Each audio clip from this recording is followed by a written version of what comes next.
I am a Firewatcher. Upon moving into my station, I found the following pages typed on my desk. I am not the author of the following.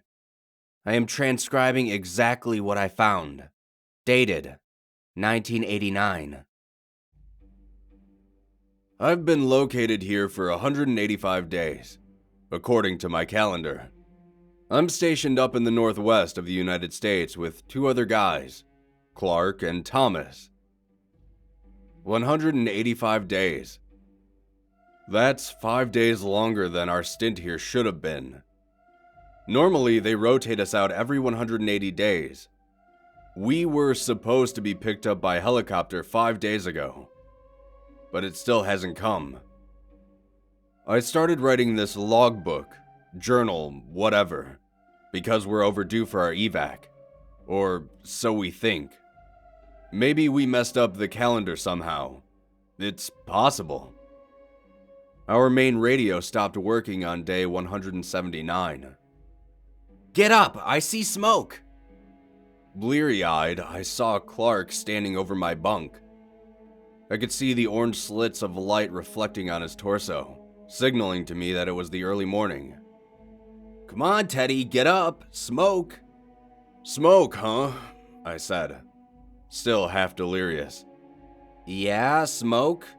A really small stream of it, maybe a mile southeast. His eyes were wide and brighter than the sunlight on his uniform. I pulled myself out of the bottom bunk and wandered over towards the window. I didn't even need my binoculars to see the small sliver of smoke creating a shadow in the early sun's light. In 185 days, it's only the second time we've seen a potential fire.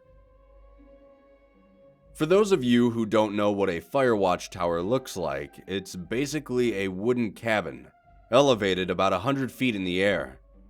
Ours has a staircase that wraps around the structure beneath the cabin.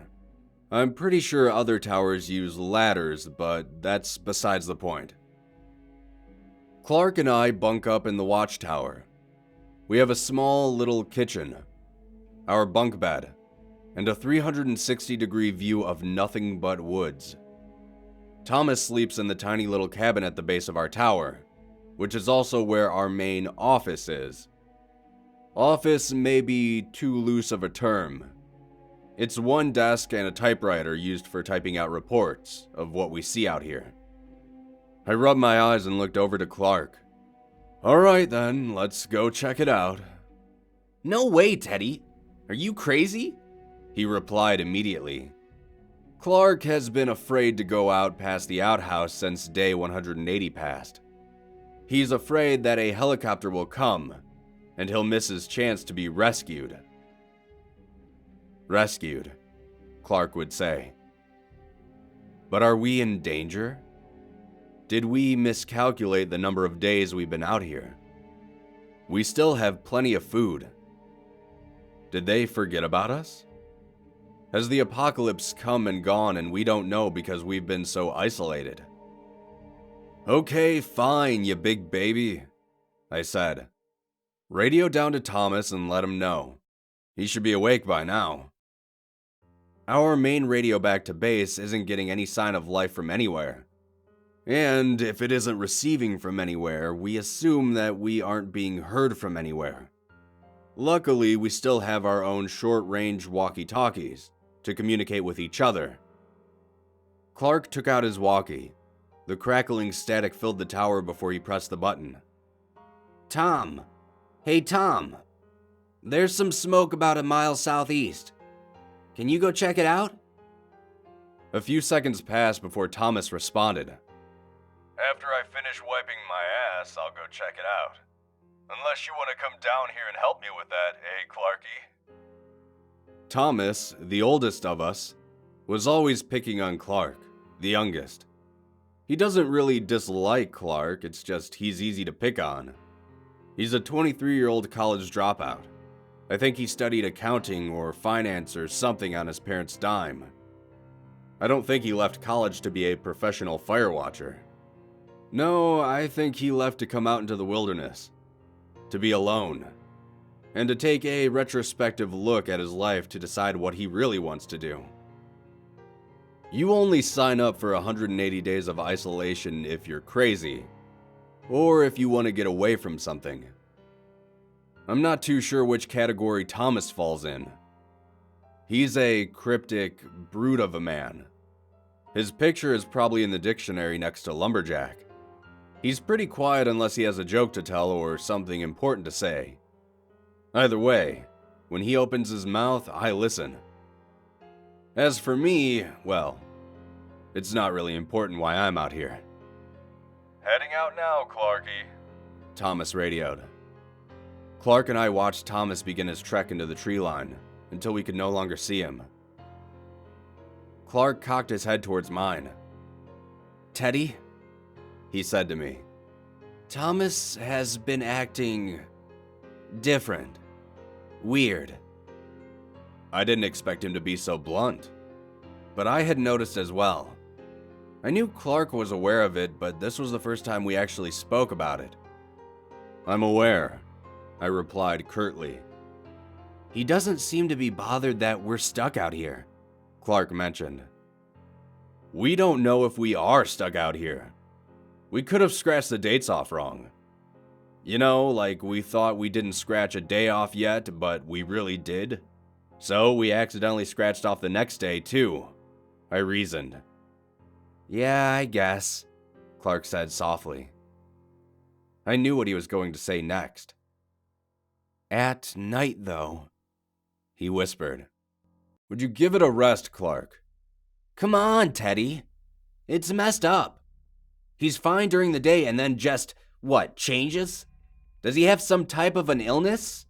It happens so suddenly." "Maybe he does. So what if the guy goes out at night to stare at trees?" I joked. "Trees? Stare at trees?" Clark questioned. "I know you've seen it. He goes out near the tree line and stands there for a while looking out, sometimes for hours. Maybe he does have a screw loose, and maybe he shouldn't be out here. But I don't think it's the best idea to bring it up to him when we are trapped out here with him, especially if he is insane." Silence fell between us before Clark responded. I didn't know he stares out at the forest," he said to me in a soft voice, and eyes wider than when he woke up this morning. "Oh. Wait, what? What were you going to say?" At night," he stammered. "He comes up the stairs." I looked over to our half-open door leading out into the staircase, letting a cool breeze in. What? He comes up the stairs and just looks at us, stares at us through the windows. Thomas left to go check out the smoke about an hour ago. The smoke seems to have vanished, so I figured he handled it. Clark spends his days using our walkie-talkies, trying every station possible to alert anyone nearby. I just watch the forest. It's 11:30 p.m. Thomas isn't back. He left at about 7 a.m. He hasn't answered his radio. Tomorrow will be day 186. We do not know if Thomas is okay, and one of us will more than likely have to go check the woods tomorrow. And since Clark is a big old scaredy cat, it'll probably end up being me. More disturbing, though, is what Clark told me a few minutes ago, and it's the reason I went down to the office to type this. I was leaned back in the swivel chair, spinning slowly, making sure there were no lights or fires in the dark expanse of trees, and wondering where Thomas was. He must have been hurt. Even if he was lost, he'd reply on his walkie. We always answered our walkies. They're with us at all times, even when we're using the can or showering. Clark stopped my chair mid-spin and mid-thought. Before I could protest and ask what the hell he was doing, he spoke. "Listen, I need to tell you something I've been thinking about recently. It's eating away at me. I wondered if this had to do with Thomas. Okay, Clark, I said. I'm all ears. Look, it's going to sound crazy, he warned. I bet I've heard crazier, I said, trying to put him at ease. He took a long yet stuttered inhale, then spoke. I don't remember coming out here. My facial expression didn't change, and it looked like he was waiting for a reaction, so he repeated what he said once more. I don't remember coming out here. Do you? Do you remember applying for this job? Do you remember being interviewed? Or even being flown out here? At first, I was almost amused. Then, as he asked those questions, I froze. I didn't remember. He continued. You know how I said I decided to leave college? Well, now that I'm thinking about it harder, I don't know if I did. I mean, I must have, right? To be out here? I must have. But all I can remember is my last day of class for the semester.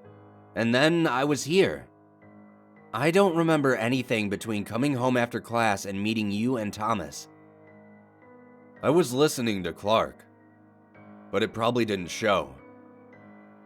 I was still, expressionless, motionless. I couldn't remember coming out here. I've tried, and I'm still trying. Thomas is missing in the woods. Clark and I are losing our minds or something else. Either way, I can't explain it yet. There are more pages scattered about, but I haven't figured out the order yet. Some are ripped, and some are faded beyond recognition. But there is a more pressing and imminent problem at hand. About 30 minutes ago, I met Gary and Harold. We have been stationed out here for the next 180 days. I don't know whether or not to tell them about what I found. And I don't know whether or not to tell them that I don't remember coming out here.